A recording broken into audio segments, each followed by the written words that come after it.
This is Tales from the Pros, where business leaders and influencers share their stories of inspiration, struggles, and successes. And I'm your host, Michael Georgiou.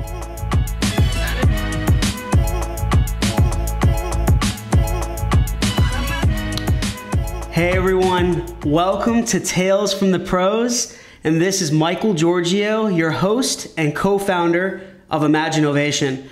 I have an awesome guest with me here today, and her name is Megan Ewoldsen. I hope I said that right. That's okay, perfect. So Megan is actually a dedicated mother of three.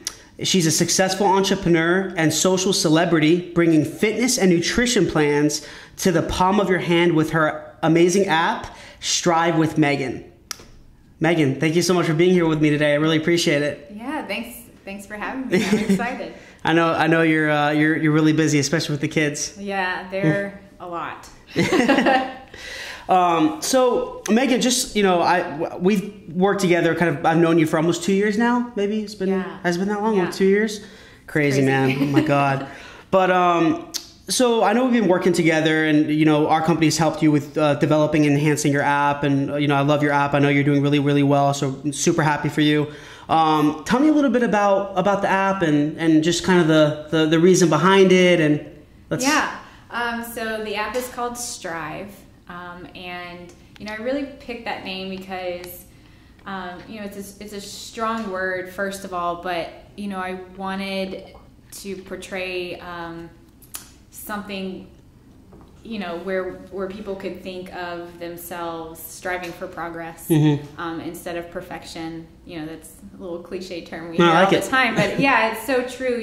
People get so wrapped up in comparisons these days, and I just wanted a safe haven for, especially moms is really my big market. Women and moms. There's a couple guys in there, but where they could come and be in a really supportive community, learn proper fitness, proper nutrition, and not only is the nutrition amazing, we have some really incredible recipes in there, but it's geared toward family life. So, and that's a big struggle with people these days when they meal prep and they they try to make it work for them and their family. Well, I'm going to tell you something. My kids are not going to eat boiled chicken and broccoli every night. They're just not going to do it. So we, my nutrition team and I, which by the way, April and Brooke are incredible. We came up with these amazing, family-friendly meals that will get you results, clean eating, whole foods. And we just simplified everything. Like the workouts are 30 minutes long.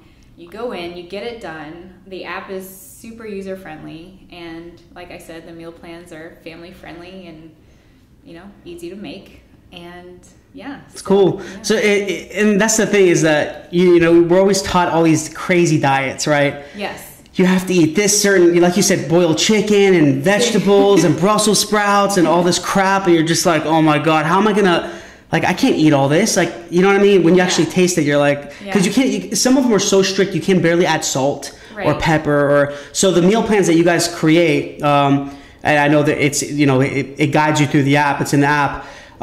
They're more like realistic. It teaches you like this lifestyle, isn't that right? Right. It's more of like a lifestyle instead of just forcing you to eat stuff that you don't like and that you're going to get results that. Yeah, that's such a key word there, is teach, because that was a huge goal of mine.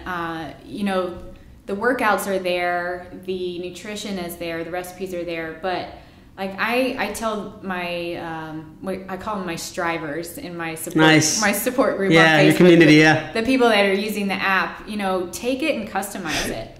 You don't have to eat the meals exactly to the T. Like, I really want you to learn based off of what we have in the app and apply it to your life so that it fits you, and so that you are, just creating healthy habits for yourself. I agree there are a lot of fad diets out there. I try not to read too much up on them or get involved with them, because I think if you can't nail down whole foods, like clean eating, whole food nutrition, then you're probably not going to be able to, sustain a fad diet.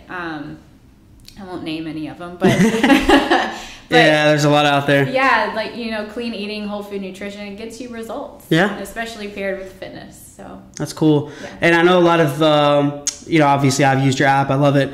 And the workouts, they're kind of short and sweet, right? Yes. They're not 2-hour long workouts, and a lot of it is not using heavy weights. So there's these circuits, and I used to actually do these circuits, and I love them. That, you know, some of them even last 15 minutes, 20 minutes, and they're just short, but they're so intense, yes. right? And you feel, and if you feel like you've been working intensely for 2 hours, but right. they're just so short, and like I said, short and sweet. And you feel, I mean, when I used to do them all the time, I just felt, along with a good diet, I felt so good. Right. You know, you're not overextending your body, and right. so I like that. You're kind of promoting that too. Yeah. These short, sweet circuits. They're high intensity interval training.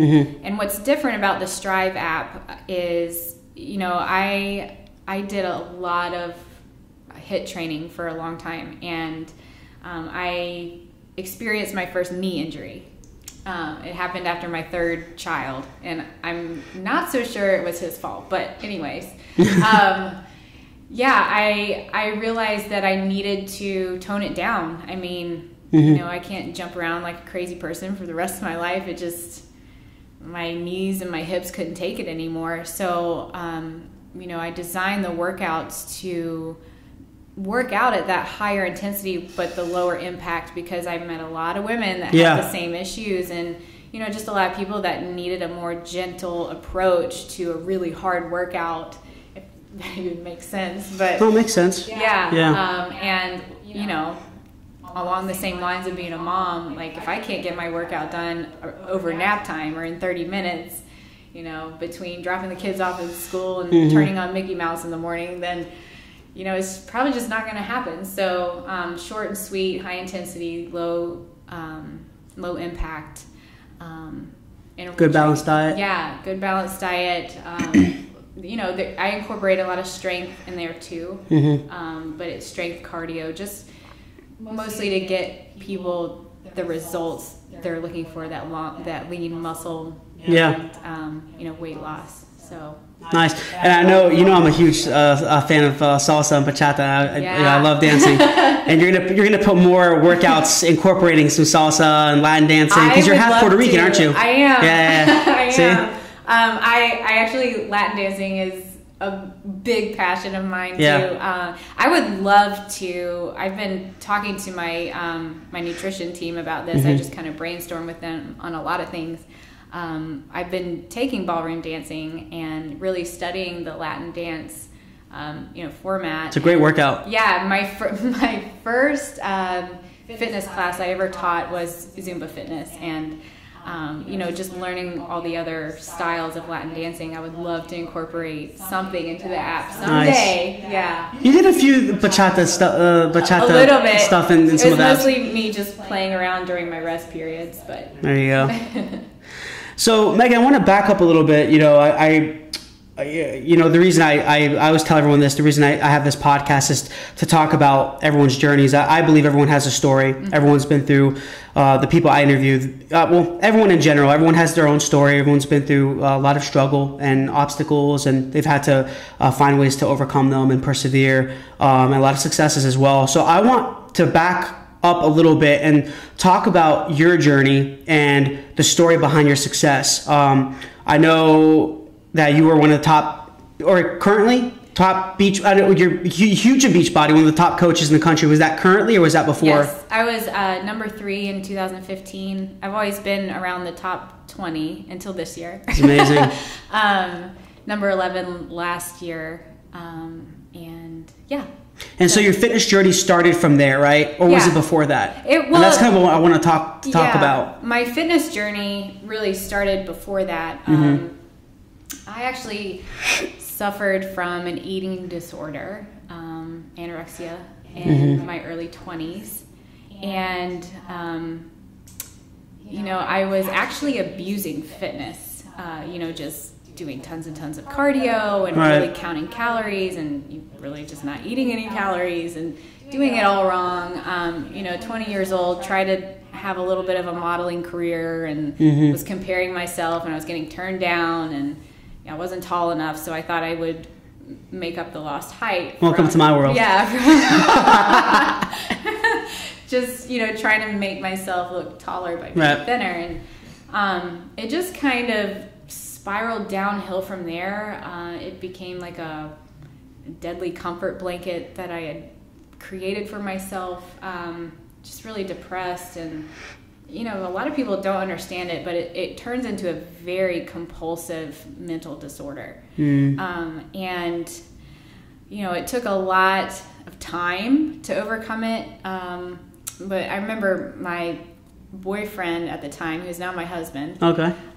He really helped me visualize, the life I wanted in the future, which was being a mom. And I knew that just wasn't going to happen, or I wasn't going to be around to have that life with him. And, I knew something had to change.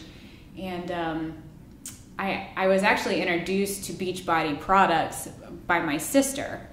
She introduced me to P90X when it was really popular. And how old were you at this time? I was about 20. Okay. Yeah. So this is when you're kind of still battling, or this is after that?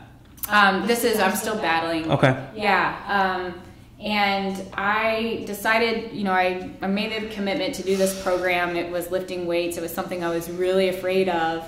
And I committed to following the nutrition plan, just eating good whole food nutrition. Yeah. And my body just soaked it up because I was depriving it for so long. And I just learned so much from, making that switch.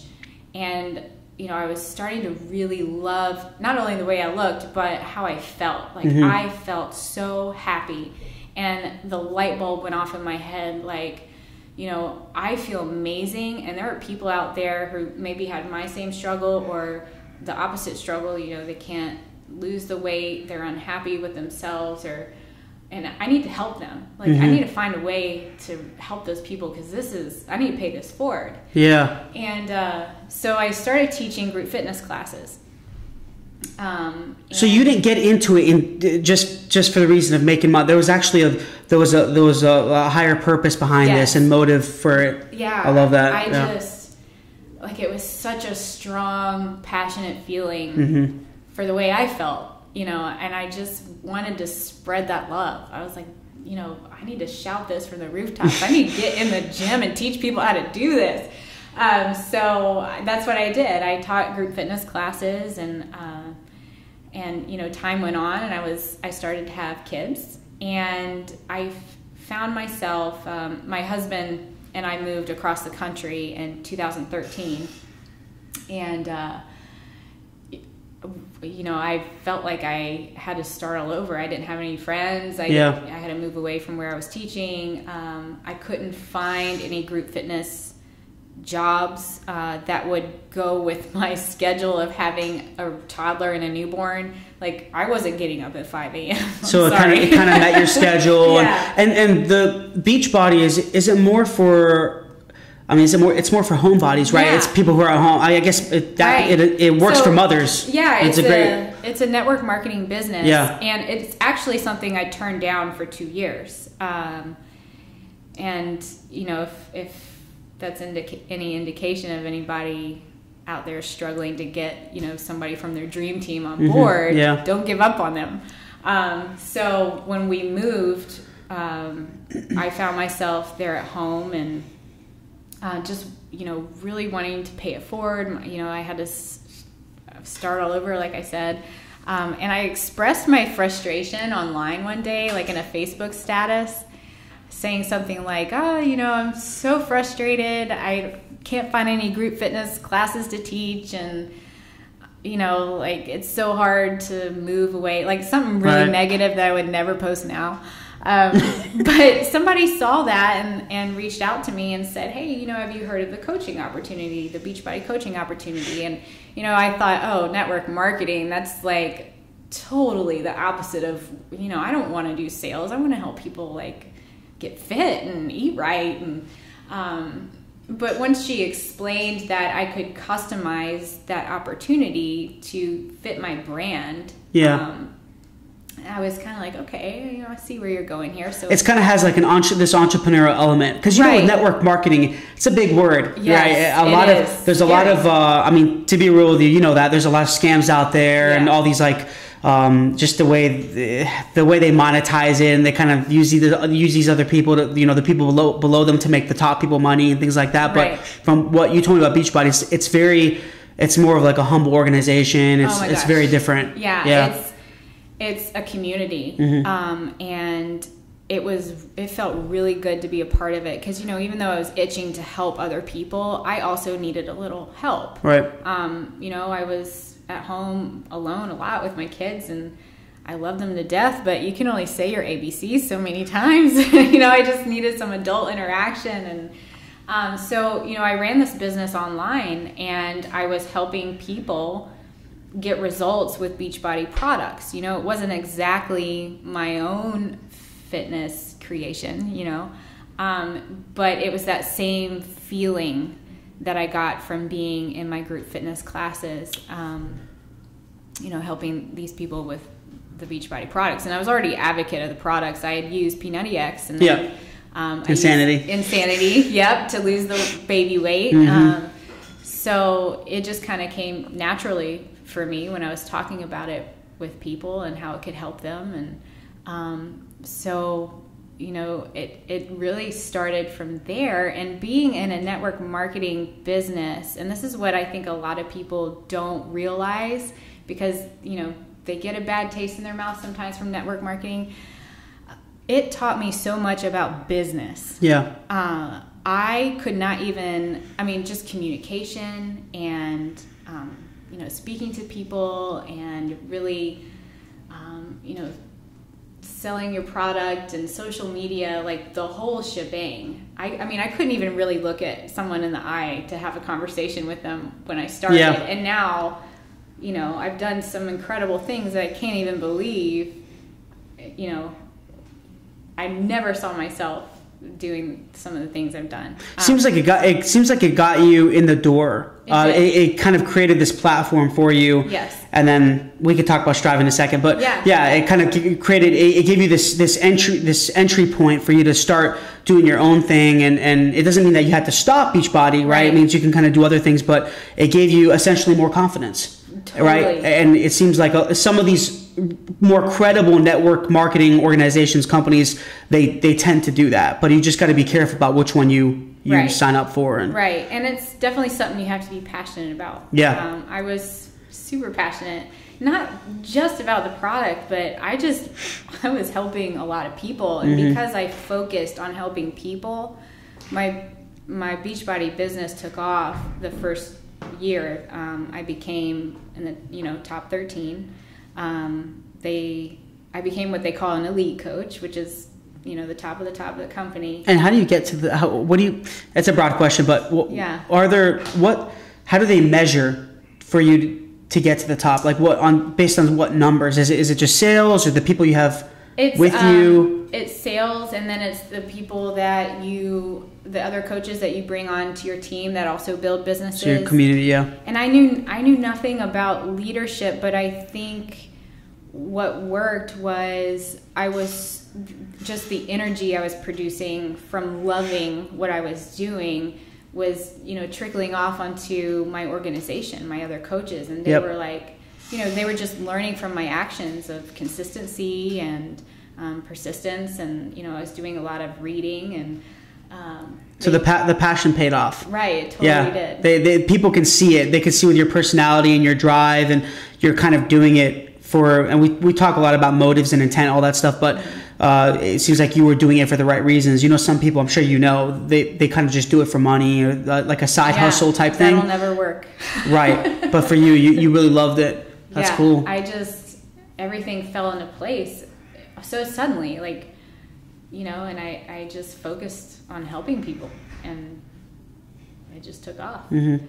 So once you finished, you know, or not finished, but like I said, the Beachbody kind of gave you this platform, this entry point for you to start having your own creative thought process and start thinking about doing your own thing. Is that when the app started to kind of evolve? So 4 years, was it 4 years? Maybe it was 3 years. 3 years into, you know, building this network marketing business. I had hit the $1 million club with Beachbody. Wow. Top 3 in the company. Like, crazy. It's awesome. I just, like, all those recognition and rewards were great, but I found myself wanting more and maybe losing the joy a little bit, because I needed to get back to doing what I absolutely loved. And, you know, I missed being creative in the group fitness environment. You know, I wanted to put my personal training skills to work, and here I am now with 3 kids. I'm not adding any more, by the way. 3's enough. You know, I learned how to run a booming business from social media alone. I was like, why the heck not? I'll just open up my dream personal training business. You already had the community. That's right. You had the support, the back. And, you know, I saw a great opportunity and a great way to combine the two. And I got that entrepreneurial itch, and I was like, well, let's help some more people. So there you go. That's when the idea of the app came about. And yeah, here we are. Awesome. and I know, you know, with all that being said, you know, your journey from, I would say, let's just start, you know, 20 years old up until now. You know, the thing is like, it's given you this platform and you have all this experience now. And I know you mentioned before that you've given opportunities to even speak in front of thousands of people. And I saw, and there was a post I saw on Facebook about you speaking to over 8,000 people. Yeah. That's insane. I mean, that's like a keynote speech. That's crazy. I mean, were you nervous or? I was terrified. And what was it about? What did you talk about? Oh, it was, so Beachbody holds these events where, you know, they take the top people in the company and they have them, you know, talk about their best practices in their business, whatever helped them excel. And so it was a teaching moment for me, which is great, because if they would have asked me to do a motivational speech, I just probably, I don't know, would have hid under a table. See, that's my area. That's what I want to do. That's okay. Kind of my thing. I'll call you when they ask. I'll have you do that. But yeah, I was really scared because, yeah, I can imagine, you know, doing that made me reflect on the whole journey of, you know, where I started. Yeah. Where I was a mom who went to art school to avoid public speaking and those kind of things.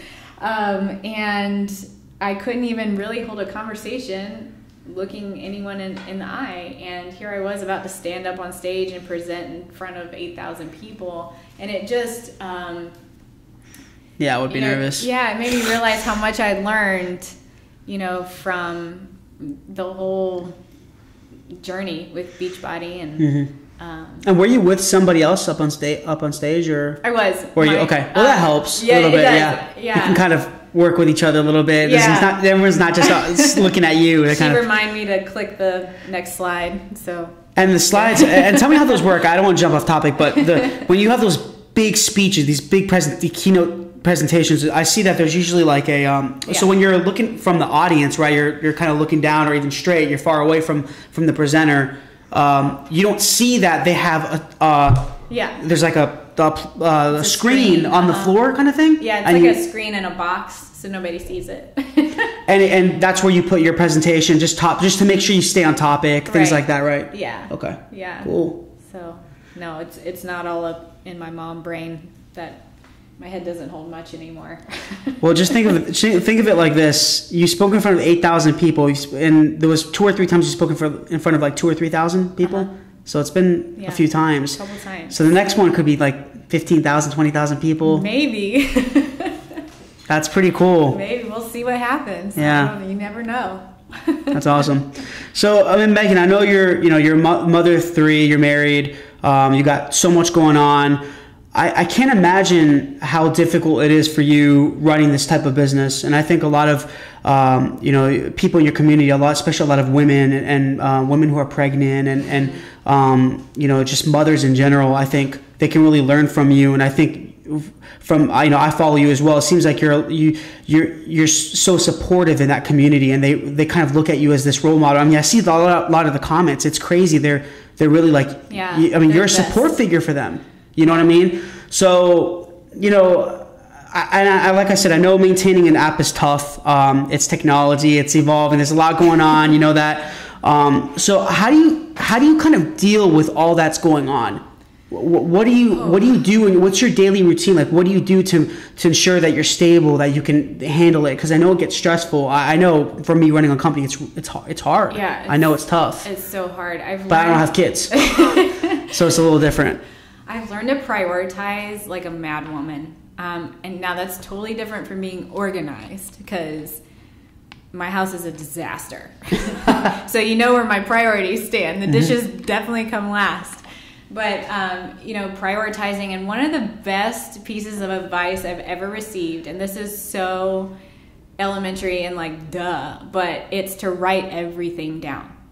Everything that comes to your mind, your to-do list, everything you have to get done for that day. So not just your goals and tasks. No, every week I set up my whole week writing down exactly what I need to do at exactly the time during that day, so that I stay on track and I'm accountable to that schedule. Yeah. And it feels really good to check that off. You ever check things I have, yeah. I kind of put my tasks in the morning, but I don't write everything down in a notebook. I need to try that though. I so you probably have a big notebook of just words all over. Yeah, I just get a planner, and my day starts at 5 a.m. I do my workout, I come back, I check it off. 5 a.m. 5 a.m. And that's another thing is, just staying on that schedule. And but sometimes I do find myself having to work within what I call the mom cracks, the mom cracks of the day. The mom cracks of the day. Because when you have a schedule and for some reason your 2.5-year-old decides to wake up at 6 o'clock or 5:30, then guess what? Your schedule gets a little thrown off. But, you improvise, you take out the coloring books, you take out the snacks, you set them up in front of Mickey Mouse for the last 25 minutes of your workout, and you get it done. And they're quiet for a few hours. Well, I wouldn't say they're quiet, but you just do it. Yeah.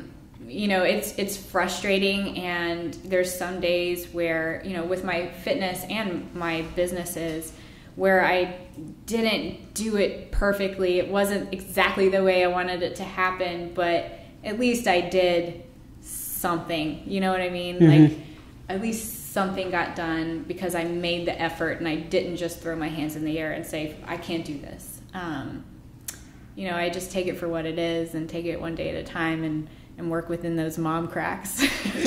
Write everything down. So having a schedule is really important. Yeah. Obviously, I think a lot of mothers know this. They wake up super early, so I think it is important to have that schedule. It is. You probably, I would definitely be. I wouldn't say I would be shocked. I think it's pretty common for a lot of people to not really have a schedule like you think. It depends on the person, but from the women that I know, the mothers, a lot of them, they just kind of do things. They don't really have a planned schedule. Right. The ones that have a planned schedule are the ones that are a little more business oriented, because it gives them that discipline type deal, Yeah, you have to be disciplined. And I think that's something I've learned through fitness too.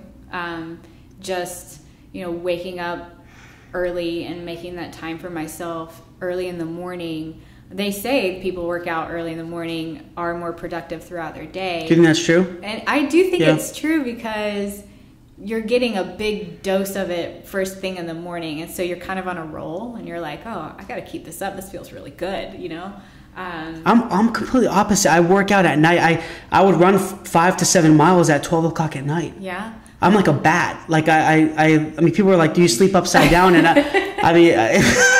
well, hey, if it works for you, don't change it. But I think, having kids thrown in the mix, probably more so that population, it's different. It's different because, who knows what could happen throughout the day, Yeah.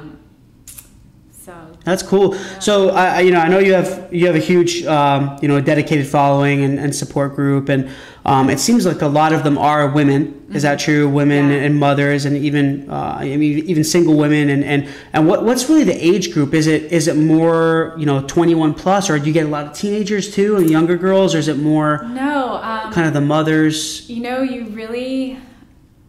really attracts like. I have most of the women in my Strive support group, really on my social media pages, are about mid-20s to 40s. Moms, lots and lots of moms, or just women that are looking for support, like a really supportive community.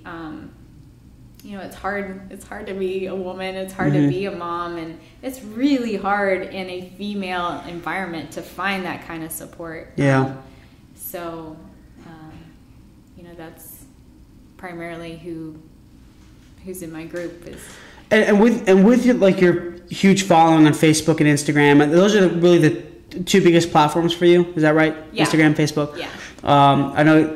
Are you on Twitter? I am, but I don't know. Twitter has some cool benefits to it. I don't know. Maybe try it out. They're kind of up and down. I don't know. I'm not going to bash Twitter because Twitter's helped me with something. Especially with the podcast, has helped me a lot. But so it seems like Facebook and Instagram treat you well. You have a huge audience, especially on Facebook. I mean, you have a large audience, a lot of engagement. How did you essentially build that audience? What did it take for you? Like, were there certain strategies that you implemented to build those? To build that following? I know you do a lot of videos. You do awesome videos, it's pretty amazing how consistent they are. And I think talk a little bit about that. Yeah. So consistent is keyword there. Social media. I know a lot of people. I get that question a lot. How did you do that? How do you have so many followers? And honestly, it is trial and error. And a whole lot of consistency. Like, you just have I post a lot. Lots of content. 2 to 3 times a day, every day. Wow. And I do that because you're going to reach different people at different times. Like, a lot of people I mentor in growing a business say, well, I'm going to be repetitive. I'm going to look salesy. I can't do that. And I'm like, no, you're not. Because first of all, you're going to post content that people can relate to. You're not just asking for money all the time and having these funnels. Secondly, I think a lot of people miss the idea that people are on social media to be social. So it's really not out of the blue for someone to post something. Especially cool content that relates to them, right? Stories and... Right. Yeah. I really learned a lot from Gary Vaynerchuk. He's been a really big influence. One of my mentors too. Yeah, he's amazing. His Jab, Jab, Jab, Right Hook book I read in 2014, and it just changed everything for me. It really validated what I was doing right, and explained why what I was doing wrong wasn't working. And I guess in a nutshell, as long as you are posting content very consistently and you're being a person, you're being relatable. Like, I was very open, and this is important for all entrepreneurs, is to be very open about your life. And like, if my kid threw up at the post office, I was posting about it, because guess what? There's probably 12 other moms out there that had the same experience that same day, and they were going to respond to my post because they were like, girl, I know, I've been there, And those were the conversations and the kind of engagement I was looking for, because, the people that relate to me the most are the ones that, I build a lot of trust, or, I build trust in them. And they always end up wanting to join me. And I get that comment a lot when I am either, bringing somebody into Beachbody to get them started, or into Strive to get them started. They say, Megan, I feel like I know you already. And I'm just like, bingo, that's exactly what I'm going for. That's cool. And honestly, like, I just have such a good time with it. I think people overthink social media too much. They try to make it too complicated. Even with the videos, right? It's too much. Right. Keeping it simple. And actually, my first viral video was I was sliding around on paper plates. And it was like, it had been done before. It wasn't any genius idea, but I honestly didn't even overthink it. I was like, I have nothing to post today. I'm going to do a couple of exercise moves on paper plates.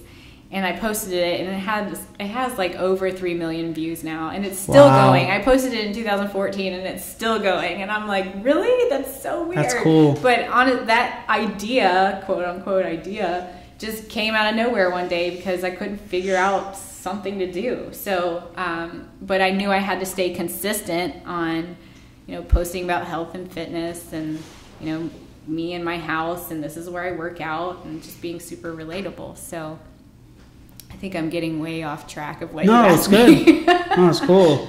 So the videos helped, a lot of consistency. Yeah, I learned that videos... Being personable. Yeah, videos were my strong point. I think, Facebook, obviously Instagram, people stop their scroll to look at videos, so I paid a lot of attention to that, especially fitness. But what about the length of the video?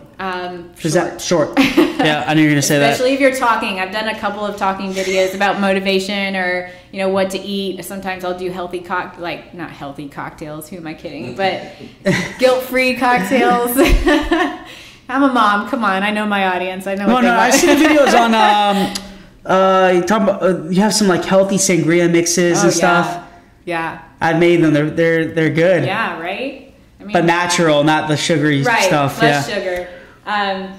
But yeah, I learned that, if I'm talking for more than 3 minutes, nobody's going to sit there and listen to me. So the shorter, the better, for sure. Because, you got to think about social media like an interstate or a highway, and looking at a billboard. If it's something they can't read during that very short scroll time or their drive time, then it's just lost in translation. So. And do you automate your posts, or do you? And I was going to ask you this question. Or it's all manual. You just put them. But you create the videos before, though. I do. Right? Okay. I do create, and sometimes I recycle videos.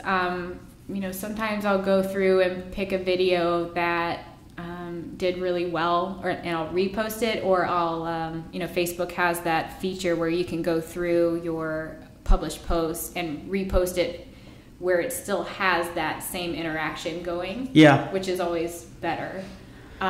We call it content regurgitation. Yes, exactly. Such a bad word.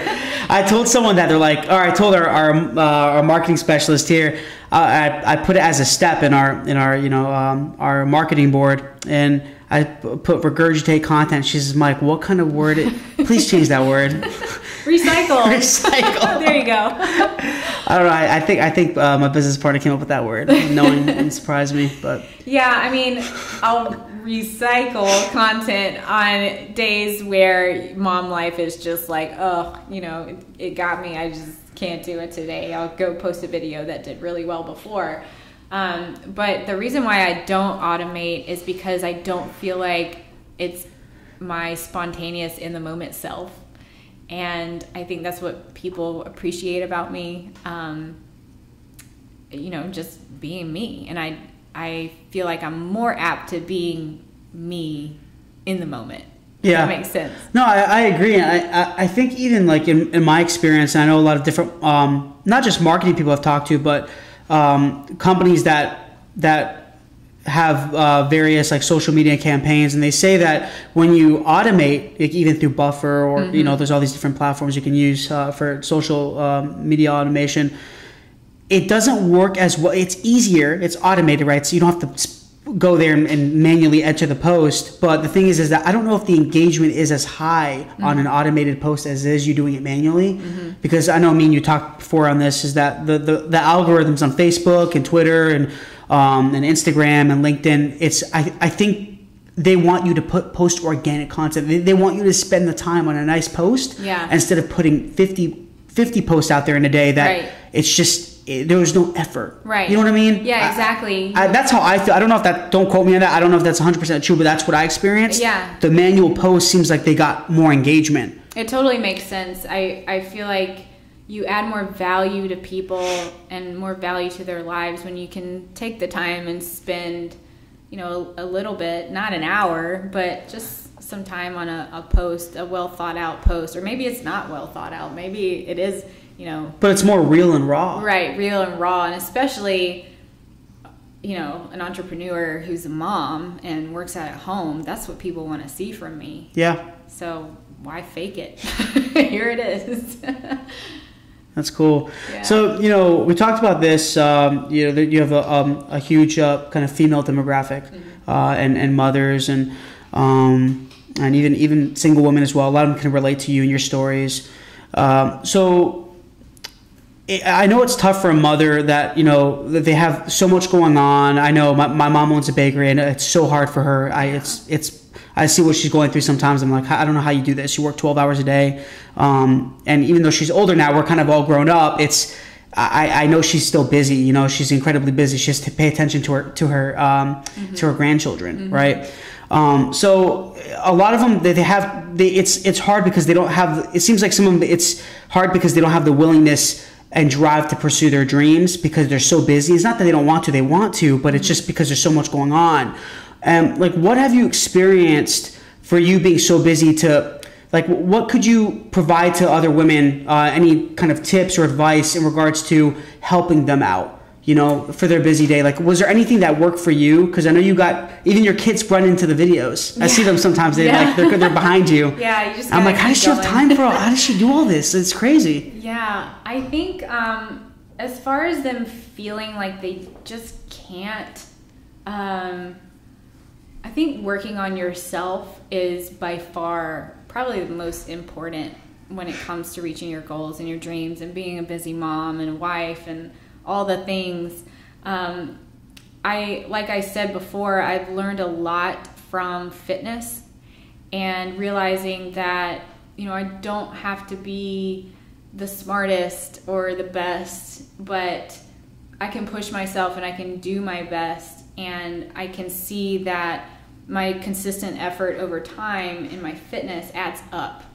And that's what's important. Strive for progress, not perfection. Strive for progress. See a theme here. I got it. But no, just, you know, getting up early and working out and, you know, being in that moment with myself gives me time to focus and gives me time to realize that I'm doing something good for my body, but it's challenging and it's hard, but I'm still doing it. I'm still pushing through. I'm still doing that last rep, even though it hurts or you know, I feel like I can't go anymore. I mean, I take all of that and I apply it to every area of my life, including, you know, being a mom and a wife, all my relationships, and then also my businesses.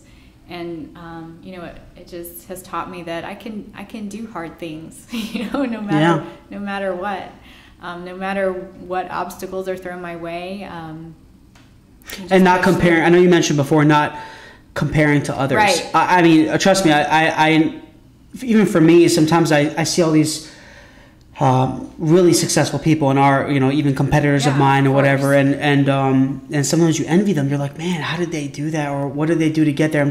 But when I keep thinking that, and it's good to have that ambition, it's good to kind of look at them and say, man, you know, they might be doing something better than me. Let me learn from that. There's nothing wrong with that. But I think me saying like, oh, you know, why are they this? Or you don't want to be envious of people or compare, because I'm different than them, and this is where, you know, this podcast comes into play, because everyone has a story. Right. So I don't want people to think that they need to compare themselves. Everyone, you have your own skill. You have your own knowledge. You do things your own way, and that makes you unique. Yeah. You know? You really have to find that and run with that. As you know, being a fitness entrepreneur, I find that, you know, comparison game going on a lot, especially on Instagram, and I look at, you know, other fitness entrepreneurs that are far more successful than I am. They have way more followers. They have better abs or whatever.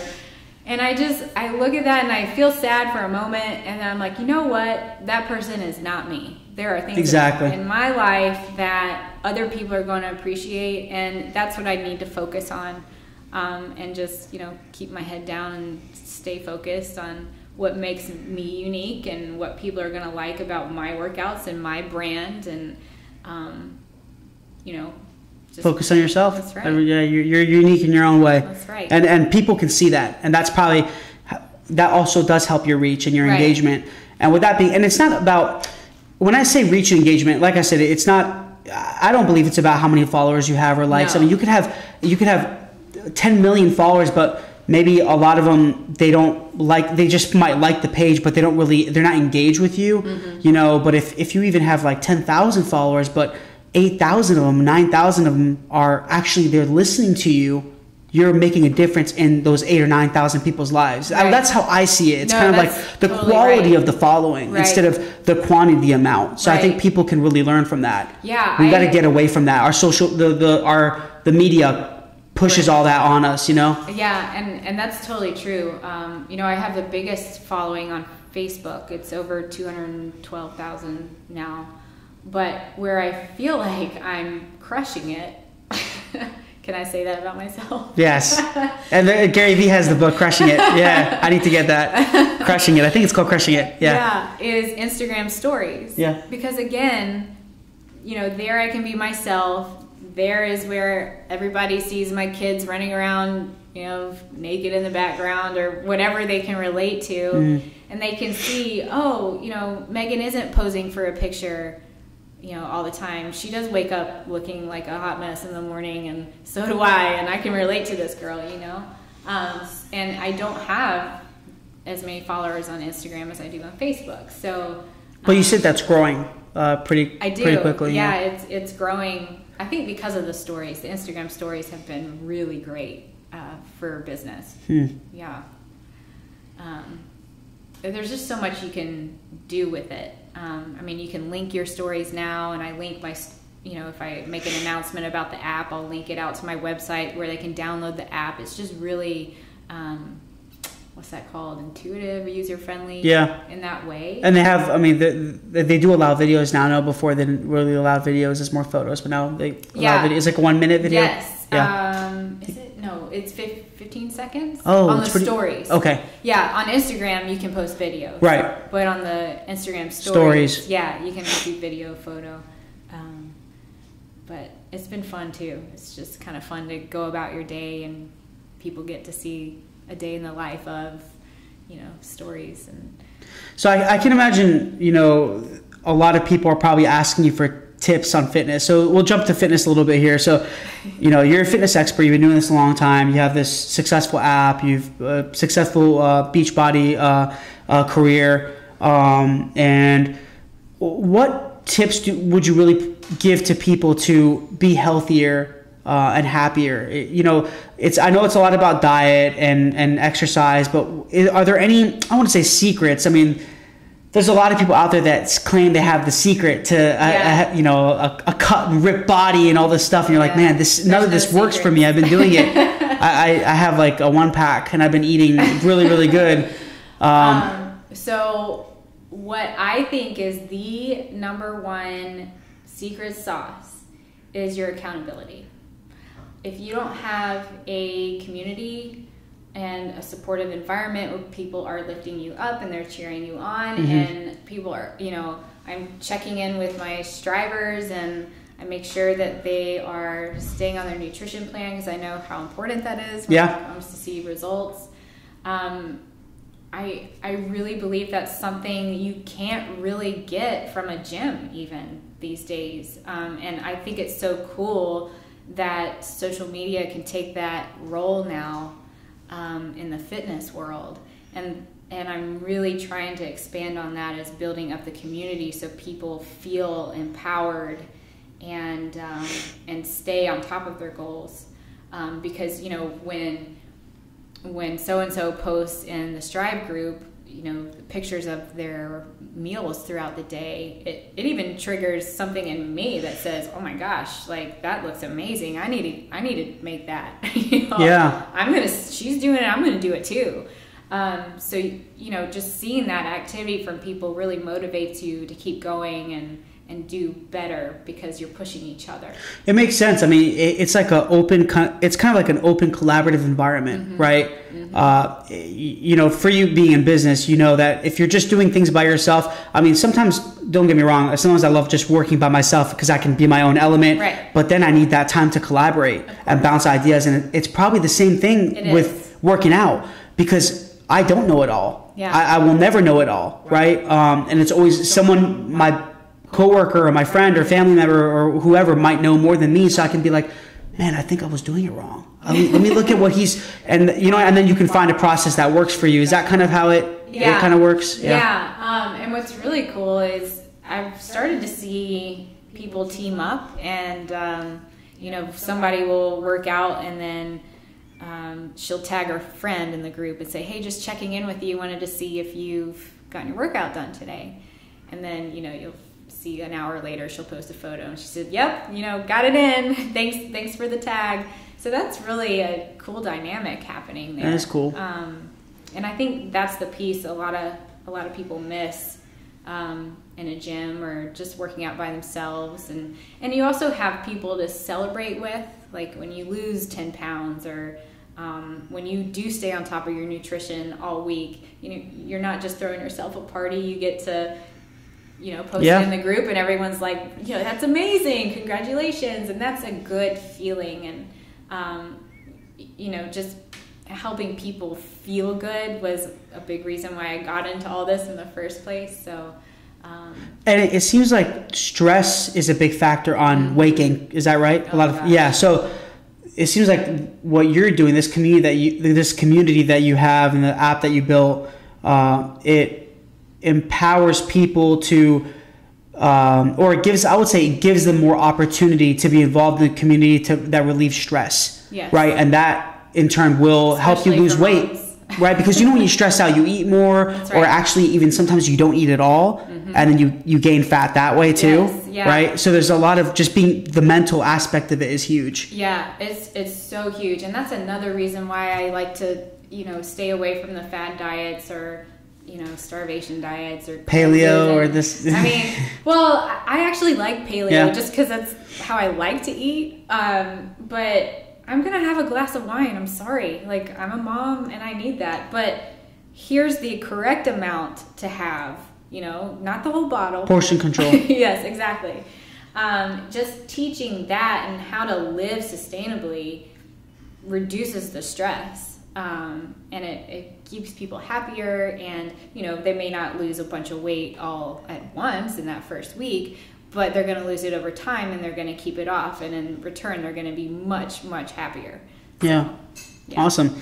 That goes really into the whole purpose of the Strive app, right?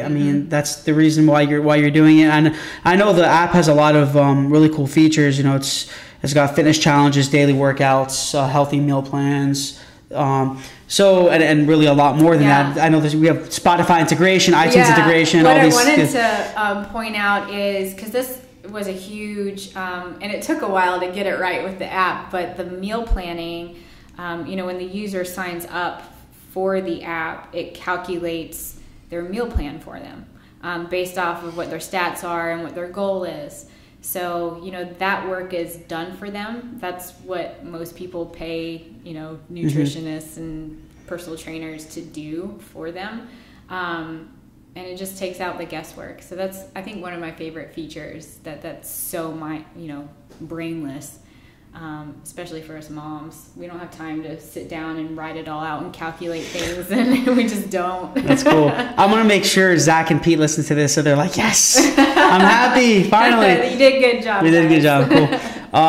So what's the future of the app? Are you trying to grow this app and business as a type of lifestyle brand, or are you trying to just kind of keep it as the app, or are you trying to do more with it? Is there...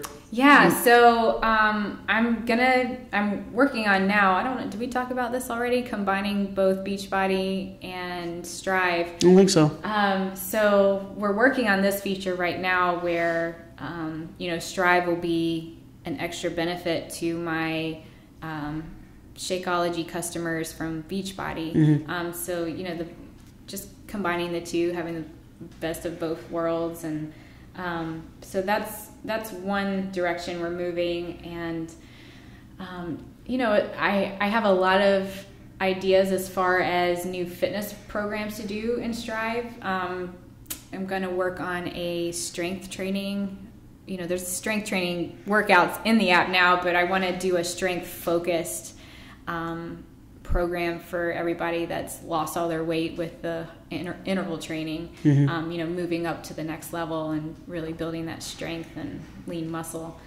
But as far as the Strive brand, I think I'm just gonna see where it takes me. I think a lot of, the journey is just accepting whatever comes your way next, and maybe the surprise is, all part of the fun.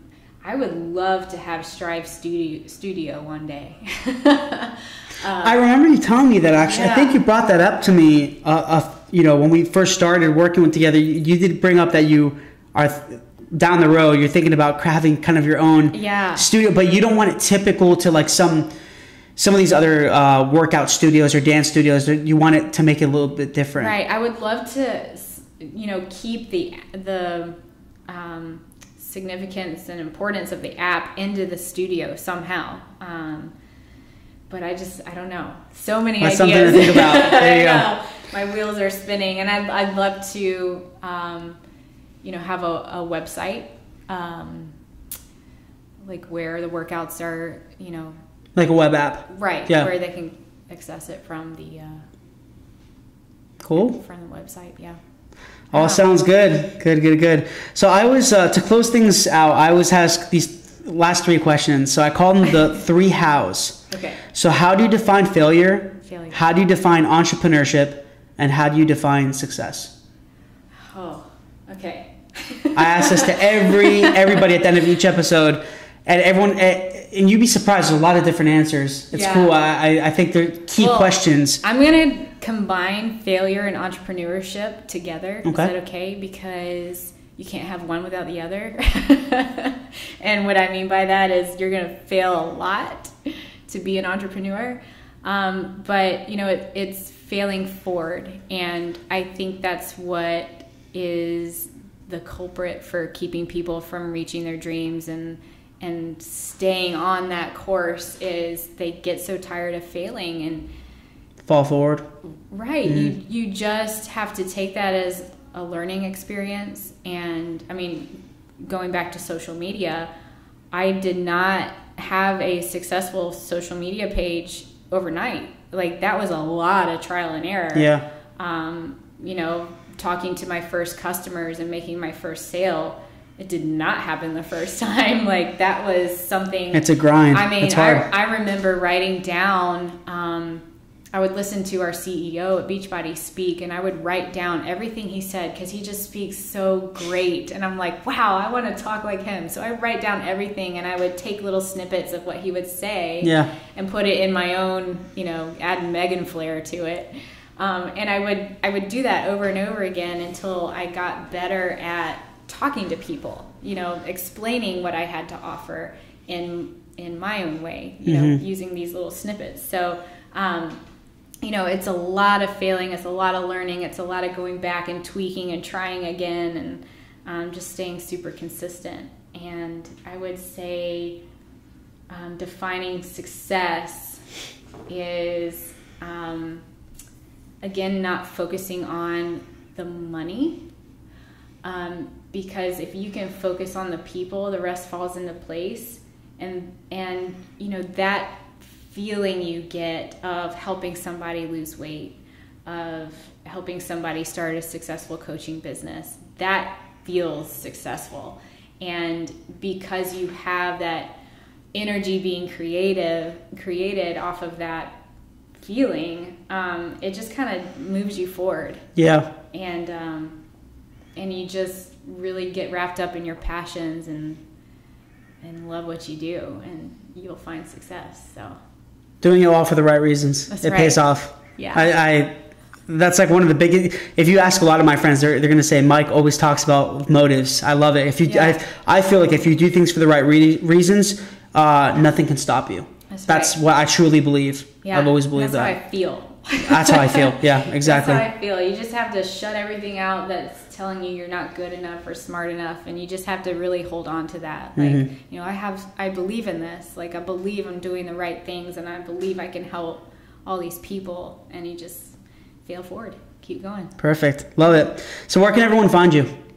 Oh, okay. You can find me on Facebook. My handle is Megan Ewoldsen, and it's MEGANEWOLDSEN. I know, it's complicated. But, and then Instagram is the same handle, and then I have my website that links to everything, and that's meganewoldsen.com, MEGANEWOLDSEN.com. And the app is on the Apple Store and Google Play? That's right. The app is for iOS and Android. And then make sure, if you download the app, you come join me in my Strive with Megan support group, because, you know, I pop in there too. I help people with their form, and I mean, it's like my dream personal training business. You're really interactive. Yeah, I get to help everyone. It's really fun. We have a lot of fun in there, so. Awesome. Well, Megan, I really appreciate it. Thank you so much for being here and making the drive to come and meet with me and talk with me. And this is awesome. Yeah, I think a lot of people can learn from this. I really appreciate it. Cool. So thank you, everyone, for listening. This is Michael Georgiou, your host on Tales from the Pros. And until next time, thank you. Hey, guys. Thanks a lot for watching Tales from the Pros. Please subscribe to our YouTube page and also follow our social media. There are links somewhere around here. But we really appreciate it, guys. Thanks for all the support. And I'm going to be giving you awesome content continuously. And we look forward to seeing you soon.